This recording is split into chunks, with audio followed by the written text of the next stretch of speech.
Hey, good afternoon, guys.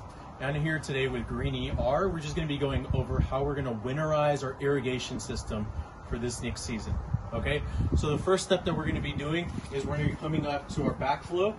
Now, in our backflow, we're going to see a couple of valves. It's nothing to be, scared of. We can just quickly go over them. The most important thing we need to know here real quick is where our main water is coming from. So as you can see, there's this vertical line that comes up before it kind of tapers off and goes back down.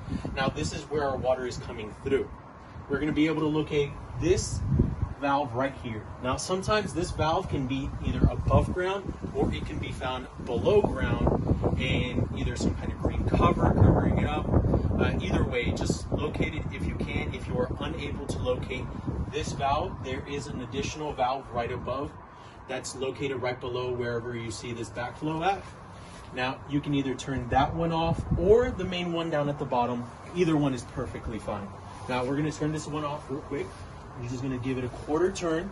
As you can see, now it's horizontal. That is to say that it's blocking off the flow of water. Okay, if it's vertical or in line with the pipe, then that means that it's flowing. Once it's horizontal or perpendicular to the actual pipe itself, that means that it's turned off. Second process that we're going to go through is that we're going to locate these little nozzles which are located right on the backflow. Now we have one right here, and then we have another one located right below. Now these are to allow the excess water to exit out of the irrigation system. It's important that we let them open so that the water can exit out through there right now, and in the future, once we have a little bit more freeze, the water has somewhere to travel out. Otherwise, what's going to happen is that we're going to have water freezing all throughout the pipes, even through this top part, and that's just going to rupture all of our lines, which is what we're trying to avoid in this situation.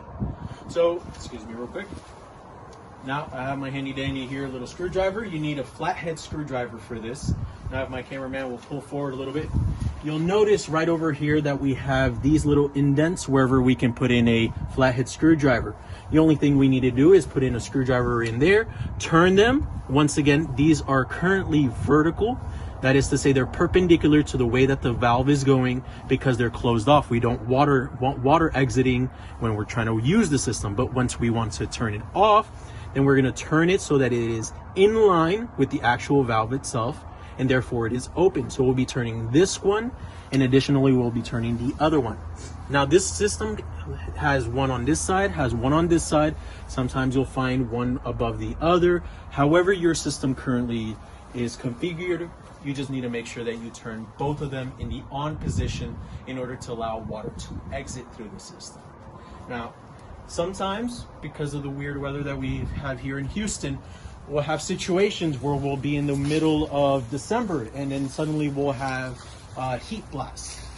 This is fairly common, as most of you know, so we'll just need to be careful, especially with our flower beds when we need to water them maybe once a week if we get temperatures in, mid 70s, low 80s.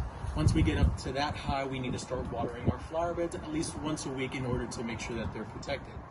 Okay guys, now that we went over how we're going to be doing this, I'm going to give you a more practical demonstration of how to do it. So let's go back over here to our backflow.